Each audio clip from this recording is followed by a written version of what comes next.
વર્ષથી શાળા બંધ હોવા છતાં શિક્ષકો પગાર લેતા હતા। બોગસ હોસ્પિટલ કોલેજ બાદ હવે બોગસ શાળાઓ ધમધમતી હોવાના આક્ષેપ થયા છે। રાજકોટના ધોરાજી તાલુકામાં નકલી શાળાના આરોપોથી ખળભળાટ મચી ગયો છે। ધોરાજીના છાડ વાવાદર અને બોલ ગામડા વચ્ચે જે કાલરિયા માધ્યમિક શાળા નામની બોગસ સ્કૂલ ચાલતી હોવાનો ગ્રામજનોએ આક્ષેપ કર્યો। ગ્રામજનોનું કહેવું છે કે શાળામાં વિદ્યાર્થીઓના નામ તો બોલાય છે, પણ તેમાંથી એક પણ અભ્યાસ માટે નથી આવતા। 10 વર્ષથી શાળા બંધ હોવા છતાં શિક્ષકો પગાર લઈ રહ્યા છે। આક્ષેપ છે કે ખગડધજ બની ગયેલી આ શાળામાં વિદ્યાર્થીઓ નથી આવી રહ્યા, તેમ છતાં વિદ્યાર્થીઓના નામે શિષ્યવૃત્તિ સહિતની તમામ પ્રકારનું શૈક્ષણિક કાર્ય થાય છે। જે કાલરિયા ગ્રાન્ટેડ માધ્યમિક શાળા ધોરણ 9 અને 10ની ગ્રાન્ટ મેળવી રહી હતી। જિલ્લા શિક્ષણ અધિકારીની ટીમની તપાસમાં કેટલીક બાબતો અસ્પષ્ટ જણાઈ હોવાનો અને રાજકારણીઓના ઓથને કારણે આ સ્કૂલ ધમધમી રહી હોવાનો દાવો થઈ રહ્યો છે। ત્યારે શાળાને લઈ તપાસ કરવા ગ્રામજનો માંગ કરી રહ્યા છે, તો જિલ્લા શિક્ષણ અધિકારીએ શાળા ગેરકાયદે ન હોવાની સ્પષ્ટતા કરી। ડીઓ મુજબ જે કાલરિયા સ્કૂલ માન્યતા પ્રાપ્ત અને સરકારી ચોપડે નોંધાયેલી છે। જોકે સ્કૂલમાં વિદ્યાર્થીઓની હાજરી અંગે તપાસ કરવામાં આવશે। વિદ્યાર્થીઓ નિયમિત આવતા હતા કે કેમ તે અંગે આગામી દિવસોમાં તપાસ કરી આગળની કાર્યવાહી કરાશે। રાજકોટમાં 15 દિવસથી કેવાયસીના ધાંધિયા યથાવત છે। ઠંડીમાં ઠૂઠવાયા લોકો। 100 વાગ્યાના બેઠા છે, સા પાણી પીધા નથી। હવે એમને લાઈટ બંધ હતી તો ભાઈને બોર્ડ મારી દેવાય ને, તો અમે આટલા 6 વાગ્યાના હેરાન થઈએ તો અમે એથી નથી ના વઈ જઈએ। આ સ્કૂલું પડે છે, અમારે રિક્ષા ભાડા એટલા જાય છે, તો પછી એને આવી રીતના નો કરાય ને। અમારે રોજે રોજ અમારે ધક્કા ખાવાના। સાંભળ્યો તમે રાજકોટના લોકોનો આક્રોશ। આ લોકો કેવાયસીની લાઈનમાં ઊભા રહીને એવા કંટાળ્યા કે અંતે ગુસ્સો ફાટ્યો। અધિકારીઓ પર રોષ ઠાલવ્યો, કેમ કે રાજકોટની જૂની કલેક્ટર ઓફિસના અણધડ વહીવટના કારણે લોકો 15 દિવસથી ધર્મના ધક્કા ખાઈ રહ્યા છે। ક્યારેક લાઇટ ન હોવાથી કામગીરી બંધ હોય, ક્યારેક સર્વર દગો આપે, તો ક્યારેક ઇન્ટરનેટ વેરી બની જાય છે, જેથી કામ ધંધા મૂકી કડકડતી ઠંડીમાં સવારે 6 વાગ્યાથી ચા પાણી પીધા વગર લાઇનમાં ઊભા લોકોના લીલા મોઢે ઘરે પરત ફરવાની નોબત આવે છે। સોમવારે પણ હજારો લોકો આજે તો કામ પૂર્ણ થઈ જશે તેવી આશા સાથે સવારે 6 વાગ્યાથી રાજકોટમાં જૂની કલેક્ટર કચેરીમાં આધાર કાર્ડની કામગીરી માટે લાઇનમાં ઊભા રહી ગયા। પરંતુ લોકોના નસીબમાં જાણે ધક્કા જ લખ્યા હોય તેમ આજે પણ કેવાયસીની કામગીરી જ્યાં ચાલી રહી છે એ કચેરીમાં જ લાઇટ ન હોવાને કારણે અંધારપટ છવાયો। 6 વાગ્યામાં ઉભેલા લોકોને 10 વાગે આજે કામગીરી નહીં થાય તેવી જાણકારી આપી દેવાતા મહિલાઓએ હોબાળો મચાવ્યો। અરજદારોમાં ભારે રોષ જોવા મળ્યો। લાઇટ ન હોવાથી કામગીરી બંધ રહેતા સવારથી આવેલા અરજદારો અટવાયા। વહેલા જાણ ન કરાય હોવાના આક્ષેપ સાથે મહિલાઓએ આક્રોશ ઠાલવ્યો। બાંગ્લાદેશમાં હિન્દુ ઉપર અત્યાચારના પડઘા સુરતમાં પડ્યા। બાંગ્લાદેશમાં હિન્દુ ઉપર થતા હુમલા અને અત્યાચારને લઈને હિન્દુઓમાં રોષ ફાટી નીકળ્યો છે। દેશભરમાં વિવિધ પ્રદર્શન થઈ રહ્યા છે, ત્યારે બાંગ્લાદેશની ઘટનાના પડઘા ગુજરાતના સુરતમાં પડ્યા છે। બાંગ્લાદેશમાં હિન્દુ ઉપર અત્યાચારને લઈને સુરતમાં વિરોધ પ્રદર્શન કરવામાં આવ્યું। હિન્દુ સંગઠનો દ્વારા રસ્તા પર ઉતરી વિરોધ કરવામાં આવ્યો। સુરતમાં વીએચપી દ્વારા વિરોધ પ્રદર્શન કરવામાં આવ્યું। બાંગ્લાદેશમાં હિન્દુ ઉપર થઈ રહેલા અત્યાચારને લઈ પોસ્ટ સાથે રોડ પર પોસ્ટરો પણ જોવા મળ્યા। સુરત રેલવે સ્ટેશન વિસ્તારમાં વિરોધ કરવામાં આવ્યો। સાધુ સંતો પર અત્યાચાર નહીં સહી લેવામાં આવે તેવી ચીમકીઓ પણ ઉચ્ચારવામાં આવી છે। મહત્વનું છે કે થોડા દિવસ પહેલા બાંગ્લાદેશમાં ઇસ્કોન મંદિરના ચિન્મય કૃષ્ણદાસજીની ધરપકડ કરવામાં આવી છે। હિન્દુઓ પર હુમલા થયા છે। દાહોદમાં રખડતા ઢોરના ત્રાસથી કંટાળી વહોરા સમાજે મહારેલી કાઢી આવેદન આપ્યું। તંત્રના પાપે દાહોદમાં દિવસે ને દિવસે રખડતા ઢોરનો ત્રાસ વધી રહ્યો છે। રોડ પર પશુઓ યમદૂત બનીને ફરી રહ્યા છે અને તંત્ર તમાશો જોઈ રહ્યું છે। ત્યારે ઢોરના કારણે વહોરા સમાજના વ્યક્તિનું મોત થતા વહોરા સમાજમાં રોષ ભભૂકી ઉઠ્યો છે। રખડતા ઢોરથી ત્રાહિમામ વહોરા સમાજ રોડ પર આવી ગયો। દાહોદના રોડ પર ઉતરી વહોરા સમાજે આક્રોશ વ્યક્ત કરી વિરોધ કર્યો। વહોરા સમાજે માનવ અધિકાર રેલી યોજી આવેદનપત્ર પાઠવ્યું। શહેરમાંથી રખડતા ઢોરને હટાવવા મામલતદારને આવેદનપત્ર પાઠવ્યું। વહોરા સમાજની રેલીને કોંગ્રેસે પણ સમર્થન આપ્યું। શહેરમાં રખડતા ઢોરની સમસ્યાનો કાયમી નિકાલ માટે રજૂઆત કરાઈ। દાહોદના ભરસડા ગામનો સીઆરપીએફ જવાન શહીદ થતા ગામ હિબકે ચડ્યું। અંતિમ યાત્રામાં ઉમટ્યા લોકો। દાહોદના ગરબાડા તાલુકાના ભરસડા ગામનો સીઆરપીએફ જવાન શહીદ થતા ગામ હિબકે ચડ્યું હતું। ગરબાડા તાલુકાના ભરસડા ગામનો યુવાન સેનામાં કલકત્તામાં સીઆરપીએફમાં સેવા આપી રહ્યો હતો, જેનું બીમારી બાદ મૃત્યુ થયું। જે બાદ ગામમાં યુવાનનો પાર્થિવ દેહ પહોંચતા ગામ હિબકે ચડ્યું। કલકત્તાથી યુવાનનો મૃતદેહ ગામ પહોંચ્યા બાદ અંતિમ યાત્રા નીકળી હતી। પોલીસના ચુસ્ત બંદોબસ્ત વચ્ચે તેમના પાર્થિવ શવને વતન દાહોદના ગરબાડા ખાતે લવાયો હતો। ગામમાં મૃતદેહ પહોંચ્યા હતા બાદ અંતિમ યાત્રા નીકળતા આખું ગામ હિબકે ચડ્યું હતું। ગાઢો ફોનર આપી અંતિમ વિધિ કરવામાં આવી। જવાનનું મોત થતા ગામમાં ગમગીની છવાઈ। અમરેલીના રોહિસામાં પરિવાર પર મધમાખીઓએ હુમલો કર્યો। અમરેલીના રાજુલા જાફરાબાદ પંથકમાં ઝેરી મધમાખીના પૂડાઓ વધી રહ્યા છે, જેના કારણે વારંવાર ડખ મારવાની ઘટનાઓ વધી રહી છે। ત્યારે જાફરાબાદ તાલુકાના રોહિસા ગામ નજીક 2 ખેત મજૂરો ઉપર અચાનક ઝેરી મધમાખીઓએ હુમલો કરી ડંખ માર્યો હતો, જેથી તેઓને સારવાર માટે હોસ્પિટલમાં ખસેડવામાં આવ્યા. કાનાભાઈ બામણિયા, જયાબેન બામણિયા ઝેરી મધમાખી દ્વારા હુમલો કરતા તાત્કાલિક હોસ્પિટલમાં ખસેડ્યા બાદ હાલ સારવાર હેઠળ છે. ઉપરાંત આ ગામમાં અગાઉ પણ અનેક લોકોને ઝેરી મધમાખીના ડંખ માર્યા હોવાની જાણકારી મળી ચૂકી છે. ત્યારે ફરીવાર આ પ્રકારની ઘટના બનતા ગ્રામજનોમાં રોષ સાથે ફફડાટ ફેલાયો છે. ઝેરી મધમાખીના આતંકમાંથી મુક્તિ મળે તેવી ગ્રામજનોએ માંગ ઉઠાવી છે. ગોંડલ માર્કેટિંગ યાર્ડ ડુંગળીની આવકથી ફરી ઉભરાયું. મણ ડુંગળીના ₹1,000 સુધીના ભાવે 1.25 લાખ કટ્ટાની આવક. જ્યાં નજર કરો ત્યાં લાલ લાલ ડુંગળી જ ડુંગળી. યાર્ડનું ખુલ્લું મેદાન હોય કે યાર્ડના શેડ કે પછી યાર્ડની દુકાનો, ચારે બાજુ ડુંગળીના ઢગલા જોવા મળી રહ્યા છે. ડુંગળીથી ભરચક યાર્ડના દ્રશ્યો છે ગોંડલ માર્કેટ યાર્ડના. અહીં એક જ દિવસમાં ડુંગળીની ઐતિહાસિક આવક થતા ડુંગળીથી ગોંડલ યાર્ડ ફરી એકવાર છલકાયું હતું. ચિક્કાર આવકના કારણે આવક બંધ કરવી પડી હતી. રાજકોટના ગોંડલ માર્કેટ યાર્ડમાં ડુંગળીની મબલખ આવકના કારણે યાર્ડની બહાર 1600થી વધુ વાહનોની 5 થી 6 કિલોમીટર લાંબી લાઈનો જોવા મળી. માર્કેટ યાર્ડમાં એક જ દિવસમાં ડુંગળીના 1.25 લાખથી વધુ કટ્ટાની વિક્રમી આવક જોવા મળી. ખેડૂતોને હરાજીમાં ડુંગળીના 150 થી લઈને 900 રૂપિયા સુધીના ભાવ મળ્યા. માર્કેટ યાર્ડમાં રાજસ્થાન, કર્ણાટક, મધ્યપ્રદેશ સહિતના રાજ્યોમાંથી વેપારીઓ ડુંગળીની ખરીદી માટે આવ્યા હતા. જોકે ડુંગળીની હરાજીમાં ભીડ ન થાય તેને ધ્યાને લઈને યાર્ડમાં જાહેરાત ન કરાય ત્યાં સુધી હંગામી ધોરણે ડુંગળીની આવક બંધ કરાઈ છે. તારાપુર યાર્ડમાં ડાંગરના થયા ઢગલા, સારા ભાવ મળતા ખેડૂતો ખુશ. આણંદના તારાપુર એપીએમસીના ડાંગરની હરાજી શરૂ થઈ ગઈ છે. મોટી સંખ્યામાં ખેડૂતો ડાંગર વેચવા તારાપુર એપીએમસી પહોંચી રહ્યા છે. ચોમાસામાં ભારે વરસાદને કારણે સોજિત્રા, તારાપુર, પેટલાદ, ખંભાત તાલુકામાં આ વર્ષે ડાંગરના પાકને ભારે નુકસાન થયું હતું, જેના કારણે આ વર્ષે ડાંગરનો ઉતારો ઓછો છે. જોકે તારાપુર એપીએમસીમાં ડાંગરના સારા ભાવ મળતા ખેડૂતોમાં ખુશી જોવા મળી છે. આસપાસના પંથકના ખેડૂતો વેચાણ માટે તારાપુર એપીએમસી આવી રહ્યા છે. તારાપુર તાલુકામાં ગુજરાતની સર્વોત્તમ ડાંગર પાકે છે. 40 જેટલા ગામોમાં પાકતી ગુજરાત 17, ગુજરાત 13, કૃષ્ણ કમોદ, શ્રીરામ, કસ્તુરી, સોનમ, મોતી જેવી ડાંગર દેશભરમાં પ્રખ્યાત છે. સુરેન્દ્રનગર જિલ્લામાં આ વખતે થશે જીરું અને ચણાનું બમ્પર ઉત્પાદન. રાજ્યમાં ઠંડી જામતા શિયાળુ વાવેતરની પણ જમાવટ થઈ ગઈ છે. ઠંડીની શરૂઆત થતાં રવિ પાકનું વાવેતર પૂરજોશમાં શરૂ થઈ ગયું છે. સુરેન્દ્રનગર જિલ્લામાં પણ શિયાળુ વાવેતરની શરૂઆત થઈ ચૂકી છે અને નવેમ્બર માસ દરમિયાન જ 29,000 હેક્ટર કરતાં વધુ જમીનમાં શિયાળુ પાકનું વાવેતર થઈ ચૂક્યું છે, જેમાં ચણા અને જીરુંનું સૌથી વધુ વાવેતર થયું છે. ખેડૂતોએ ચણા, જીરું, ઘઉં, વરિયાળી સહિતના અલગ અલગ પાકોનું વાવેતર કર્યું, જેમાં સૌથી વધુ જીરુંનું 9,021 હેક્ટરમાં તેમજ ચણાનું 8,431 હેક્ટર જમીનમાં વાવેતર નોંધાયું. ખેડૂતોને ગત વર્ષે વરિયાળી અને ઘઉંના પૂરતા ભાવ ન મળતા આ વર્ષે ઘઉં અને વરિયાળીનું વાવેતર ઓછું કર્યું. આ વખતે જીરું અને ચણા પર દાવ લગાવવામાં આવ્યો છે. ખેડૂતોને આશા છે કે તેમની મહેનતનું ફળ મળશે. પોરબંદરમાં 3 દિવસમાં કેરીના ભાવ 1,000 ઘટી ગયા.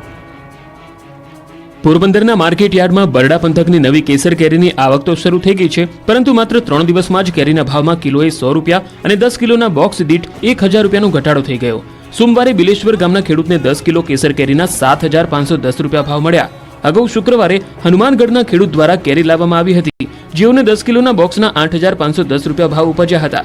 સામાન્ય રીતે કેસર કેરીનું આગમન ઉનાળામાં થતું હોય છે અને તાલાલા ગીર પંથકની કેસર કેરી પ્રખ્યાત છે, પરંતુ હવે તો બરડા પંથકમાં પણ કેસર કેરીનું વાવેતર થાય છે અને છેલ્લા 3-4 વર્ષથી આ પંથકની કેરી 4 મહિના પહેલા જ પાકવા લાગે છે અને માર્કેટમાં આવી જાય છે. મધ્યાહન ભોજન યોજનાના માનદ વેતન ધારકોના વેતનમાં 50% વધારો. મધ્યાહન ભોજન યોજનાના માનદ વેતન ધારકો માટે ખુશીના સમાચાર આવ્યા છે. રાજ્ય સરકારે મધ્યાહન ભોજન યોજનાના માનદ વેતન ધારકોના માનદ વેતનમાં 50% વધારો કરવાનો નિર્ણય કર્યો છે.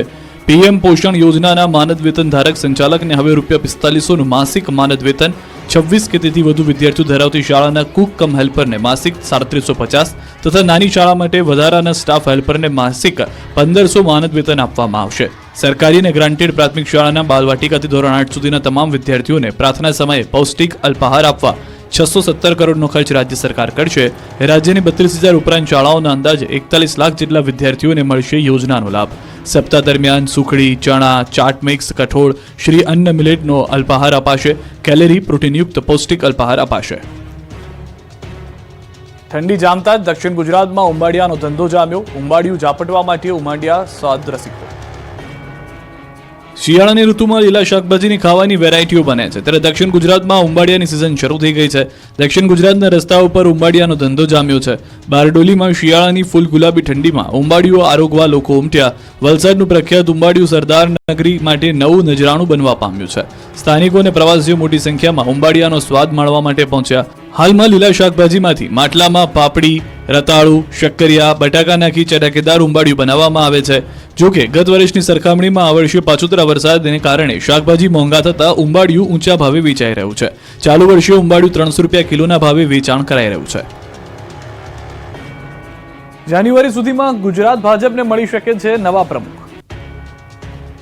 ગુજરાતના રાજકારણીઓના મુખ્ય હાલ એક જ સૌથી મોટો સવાલ છે કે ભાજપના નવા પ્રદેશ પ્રમુખ કોણ બનશે. કેમ કે હાલના પ્રદેશ પ્રમુખ સી આર પાટીલની ટર્મ પૂરી થઈ ગઈ છે. સી આર પાટીલે જાહેરમાં નવા પ્રમુખ બનનારને અભિનંદન આપી દીધા છે. ત્યારે હવે ગુજરાત ભાજપે નવા પ્રદેશ પ્રમુખ બનાવવાની કવાયત શરૂ કરી દીધી છે. ગુજરાત ભાજપના નવા પ્રદેશ પ્રમુખ કોણ બનશે તેને લઈને મંથન શરૂ થઈ ગયું છે. ત્યારે ગુજરાતને જાન્યુઆરી સુધીમાં મળી શકે છે નવા પ્રમુખ. પાટીલ પછી નવા પ્રમુખની જાહેરાત જાન્યુઆરીમાં થઈ શકે. ભાજપના સદસ્યતા અભિયાન અંગે માહિતી આપતા ભાજપ નેતા યજ્ઞેશ દવેએ કહ્યું કે સદસ્યતા અભિયાન અંતર્ગત પ્રાથમિક સક્રિય સદસ્યતા બાદ પ્રદેશ પ્રમુખ થાય છે નિયુક્તિ. હાલ ગુજરાત ભાજપમાં એક જ ચર્ચા ચાલી રહી છે કે ગુજરાત ભાજપના નવા પ્રદેશ પ્રમુખ કોણ હશે. મોદી શાહ કોની પર પસંદગીનો કળશ ઢોળશે. જોકે રાજકીય સિરસ્તા મુજબ આ વખતે ગુજરાત ભાજપના નવા પ્રદેશ પ્રમુખ ઓબીસી હશે. અનેક નામ ચર્ચામાં છે. ભાવનગરના રહેણાંક વિસ્તારમાં ખુલ્લેઆમ દારૂની મહેફિલ, જનતાએ રેડ કરતા દારૂડિયાઓમાં નાસભાગ. ભાવનગરમાં બુટલેગરો બેફામ બની ગયા છે. પોલીસે પાળી પોષીને મોટા કરેલા બુટલેગરોના ત્રાસથી લોકો કંટાળી ગયા છે. પોલીસને અનેક રજૂઆત બાદ પણ કોઈ કાર્યવાહી ન કરવામાં આવતા પોલીસનું કામ જનતાએ કરવું પડ્યું.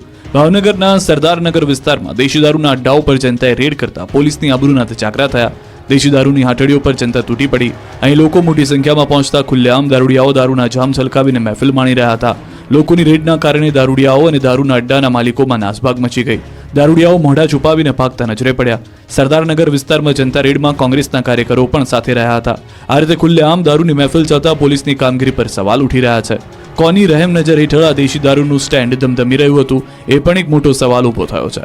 જનતાને બુટલેગરોના અડ્ડાઓની ખબર છે તો પોલીસ અજાણ બનવાનું નાટક કેમ કરે છે તે સવાલ પણ છે. પ્રજાશક્તિ ડેમોક્રેટિક પાર્ટીના નવા અધ્યક્ષની નિમણૂક, શંકરસિંહ વાઘેલાનો નવો ઘટસ્ફોટ. પાલિકા પંચાયતની ચૂંટણી પહેલા રાજ્યમાં કેટલીક નવી પાર્ટીઓ સક્રિય થઈ છે. પૂર્વ મુખ્યમંત્રી શંકરસિંહ વાઘેલાની આગેવાનીમાં એક નવી પાર્ટી બનાવવામાં આવી. પ્રજાશક્તિ ડેમોક્રેટિક પાર્ટી નામે રાજકીય પક્ષની રચના થઈ, જેના અધ્યક્ષ તરીકે રિદ્ધિરાજસિંહ પરમારની નિમણૂક કરવામાં આવી. દાંતા સ્ટેટના રાજવીર રિદ્ધિરાજસિંહજી મહિપેન્દ્રસિંહજી પરમારને પાર્ટીની કમાન સોંપવામાં આવી. આ પાર્ટી પાલિકાની ચૂંટણી લડશે. પ્રજાશક્તિ ડેમોક્રેટિક પાર્ટીના નેતાઓએ પોતાના પક્ષ અને લોગો વિશે વાત કરી. આ સમયે શંકરસિંહ વાઘેલા ઉપસ્થિત રહ્યા. જોકે પોતે હાલ કોઈ પણ પક્ષ સાથે જોડાયેલા ન હોવાની સ્પષ્ટતા કરી. પ્રજાશક્તિ ડેમોક્રેટિક પાર્ટી સાથે કોઈ પણ જોડાણ ન હોવાની સ્પષ્ટતા કરી. ગુજરાતમાં ગુંડાઓને ગૃહ રાજ્યમંત્રી હર્ષ સંઘવીની ચેતવણી, કાયદાનો ભંગ કર્યો તો ટાંટિયા તૂટી જશે. ઘરે ને ઓફિસમાં બેસવાની બદલે રોડ પર પલાટી મારીને કોઈ ઢીંગા મસ્તી કરતું હોય તો એને બી તમે પોલીસના વરઘોડામાં જરૂરથી નજરે પડશે, એટલી હું આપને ખાતરી આપું છું. ગુંડાઓ કાયદામાં રહેશે તો ફાયદામાં રહેશેની વાત ગૃહ રાજ્યમંત્રીએ ફરી એક વખત ચેતવણી સાથે જણાવી છે. રાજ્યમાં આતંક મચાવતા ગુંડાઓને સુધરી જવા હર્ષ સંઘવીએ ચેતવણી આપી. જે ટપોરીઓ ગલીના ગુંડાઓ દાદાગીરી કરી રહ્યા છે તેને શોધી તેના ટાંટિયા ભાંગી નાખવા પોલીસને છૂટો દોર આપ્યો. પ્રસંગ હતો સુરતમાં ક્રાઇમ બ્રાન્ચ પાંડેસરા યુનિટના લોકાર્પણનો. સુરતમાં પણ ગુનાખોરી ડામવા પોલીસ એક્શન મોડમાં દેખાઈ રહી છે. ત્યારે પોલીસની આ કામગીરીને ગૃહ રાજ્ય પ્રધાન હર્ષ સંઘવીએ બિરદાવી છે. પોલીસની કામગીરીને બિરદાવતા કહ્યું કે હમણાં જે વરઘોડા નીકળે છે તે ખૂબ સારા નીકળે છે અને આ જ પ્રમાણે કામગીરી કરવા આહવાન કર્યું છે. ક્રાઇમ બ્રાન્ચના પાંડેસરા યુનિટના લોકાર્પણમાં હર્ષ સંઘવીએ અસામાજિક તત્વોને ફરી એકવાર ચેતવણી આપી કે સુધરી જજો, નહીં તો ચાલવામાં પણ તકલીફ પડશે. સાથે જ કોઈ નેતાઓ કે સામાજિક આગેવાનોએ ગુનેગારોની ભલામણ ન કરવા પણ કહ્યું. તેમણે નેતાઓને ટકોર પણ કરી કે આરોપીઓને ક્યારેય બચાવવા ના જોઈએ. સુરતના ઈચ્છાપુર પોલીસ સ્ટેશનને મળ્યો બેસ્ટ પોલીસ સ્ટેશનનો એવોર્ડ. સુરતના ઈચ્છાપુર પોલીસ સ્ટેશને દેશમાં સર્વપ્રથમ પોલીસ સ્ટેશનની યાદીમાં સ્થાન મેળવ્યું. ઓડિશાના ભુવનેશ્વરમાં ડીજીપી સંમેલનનું આયોજન કરવામાં આવ્યું છે, જેમાં દેશભરમાં કેન્દ્રીય ગૃહ મંત્રાલય દ્વારા કરવામાં આવેલા સર્વેક્ષણ બાદ સર્વશ્રેષ્ઠ પોલીસ સ્ટેશનના નામની જાહેરાત કરવામાં આવી, જેમાં સુરતના ઈચ્છાપુર પોલીસ સ્ટેશનને દેશભરમાંથી પ્રથમ ક્રમ આપવામાં આવ્યો છે. ઈચ્છાપુર પોલીસ સ્ટેશનના પીઆઈને કેન્દ્રીય ગૃહમંત્રી અમિત શાહના હસ્તે એવોર્ડ એનાયત કરવામાં આવ્યો. બેસ્ટ પોલીસ સ્ટેશનનો એવોર્ડ ઈચ્છાપુર પોલીસને લઈને વૃદ્ધાશ્રમમાં આશીર્વાદ લેવા પહોંચ્યા હતા. આશીર્વાદ લઈને Ichchhapur PI Gohil police station પહોંચતા કર્મચારી અને અધિકારીઓ દ્વારા કરવામાં આવી ટ્રોફી અને અધિકારીનું સ્વાગત. કેન્દ્રીય ગૃહ મંત્રાલયની ટીમ દ્વારા કરવામાં આવેલા સર્વેમાં ઈચ્છાપુર પોલીસ સ્ટેશનની કામગીરીને સૌથી વધુ માર્ક મળ્યા હોવાથી આ સન્માન કરવામાં આવ્યું છે. ગુજરાતમાં છેલ્લે 2019માં આ પ્રકારના કોઈ પોલીસ સ્ટેશનનો નંબર આવ્યો હતો. સોમનાથ મંદિરનો 29મો સંકલ્પ સિદ્ધિ દિવસ ઉજવાયો. સોમનાથ મંદિરનો 29મો સંકલ્પ સિદ્ધ દિવસ ભક્તિમય વાતાવરણમાં ઉજવાયો. સંકલ્પ સિદ્ધ દિવસ નિમિત્તે સોમનાથ મહાદેવની વિશેષ પૂજા કરાઈ. સાથે જ સોમનાથ મંદિરના પરિસર સ્થિત સરદાર પટેલની પ્રતિમાને ટ્રસ્ટ પરિવાર અને તીર્થ પુરોહિત દ્વારા મંત્રોચ્ચાર સાથે પુષ્પાંજલિ અર્પણ કરવામાં આવી. સરદાર વલ્લભભાઈ પટેલે સોમનાથ મંદિરના પુનઃનિર્માણનો સંકલ્પ લીધો હતો. આ સંકલ્પ કાળક્રમે વટવૃક્ષ બન્યો અને લગભગ 44 વર્ષે પ્રવર્તમાન સોમનાથ મંદિર સંપન્ન થયેલા. 1 ડિસેમ્બર 1995ના રોજ તત્કાલીન રાષ્ટ્રપતિ શંકર દયાળ શર્માએ સંપૂર્ણ નિર્માણ પામેલા સોમનાથ મંદિર દર્શનાર્થે દેશને સમર્પિત કર્યું, જેને લઈ ત્યારથી જ 1 ડિસેમ્બરે સંકલ્પ સિદ્ધ દિવસ ઉજવવામાં આવે છે. સુરતના ગંગાપરો ગામમાં શાળાના અભાવે ભૂલકાઓનું ભણતર બગડી રહ્યું છે. જુઓ સુરતના ગંગાપોરમાં શિક્ષણની કથળતી હાલતના દ્રશ્યો. અહીં ભણવા માટે બાળકો છે, ભણાવવા માટે શિક્ષકો છે, પરંતુ ખાટલે મોટી ખોટ હોય તે છે શાળાની. તંત્રની આળસના કારણે 2 વર્ષ બાદ પણ નવી શાળા ન બનતા વિદ્યાર્થીઓનું ભણતર બગડી રહ્યું છે. સુરતના ગંગાપોર ગામમાં શાળાના અભાવે વિદ્યાર્થીઓની હાલત કફોડી બની. ગંગાપોરની જિલ્લા પંચાયત સંચાલિત પ્રાથમિક શાળા જર્જરિત થતા તોડી પાડવામાં આવી, પરંતુ શાળા તોડી પડાયાના 2 વર્ષ બાદ પણ નવી શાળા ન બનાવાતા વિદ્યાર્થીઓનું ભાવિ જોખમાયું છે. સ્થાનિકોની રજૂઆત બાદ વિદ્યાર્થીઓ હાલ ગામના ચર્ચમાં અભ્યાસ કરી રહ્યા છે, પરંતુ ચર્ચની સ્થિતિ પણ જર્જરિત છે. ત્યારે ગામ લોકો વહેલી તકે શાળાની માંગ કરી રહ્યા છે.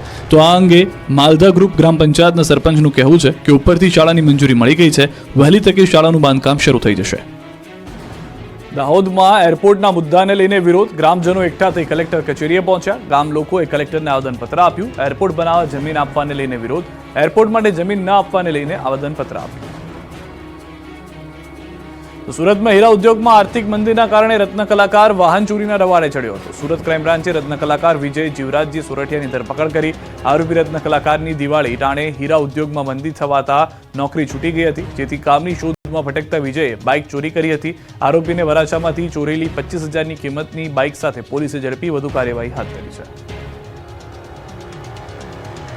સુરતમાં પીએમ મોદીથી પ્રેરણા લઈને યુથ ફોર ગુજરાતના અધ્યક્ષ જિગ્નેશ પાટીલે પોતાના ઘરમાં 3 પુંગનુર ગાયને સામેલ કરી છે. આંધ્રપ્રદેશની જાણીતી પુંગનુર પ્રજાતિની 3 ગાયોને સુરતમાં લવાઈ છે. શુકનવંતા મહેમાનોનું એવી સુંદર 3 ગાયોનું સ્વાગત કરી ઘરમાં આવકારવામાં આવી હતી.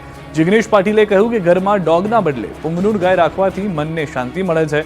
મારી સૌ લોકોને અપીલ છે કે ઘરમાં પુંગનુર ગાય રાખવી જોઈએ.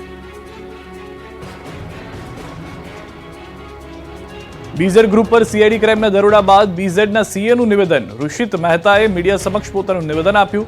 તેમણે કહ્યું કે બીઝેડની પોન્ઝી સ્કીમ મામલે અજાણ છું, માત્ર બીઝેડના એક ક્લાયન્ટ તરીકે જ કામ કરતા હતા.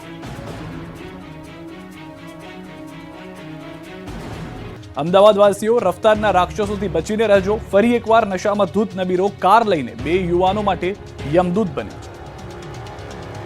જોઈ લો અમદાવાદની 21મી સદીના યમદૂતને. કઈ રીતે રફતારનો રાક્ષસ 2 લોકોના જીવ લેવા આવ્યો. નશામાં ટલ્લી નબીરાએ અડધી રાત્રે એવો કહેર મચાવ્યો કે બે નિર્દોષ યુવાનની જિંદગીને હણી ગયો. કંપારી છૂટી જાય તેવા અકસ્માતના દ્રશ્યો છે અમદાવાદના દહેગામ નરોડા હાઈવે પરના. અહીં મોડી રાત્રે ચિક્કાર દારૂ પીને નબીરો કાર ચાલક ગોપાલ પટેલ જાણે બાપનો રોડ હોય તે રીતે જેટ ગતિએ નીકળ્યો હતો. ત્યારે જ વિશાલ રાઠોડ અને અનિલ રાઠોડ નામના 2 યુવકો રાત્રે એક્ટિવા પર દહેગામથી નરોડા તરફ આવી રહ્યા હતા.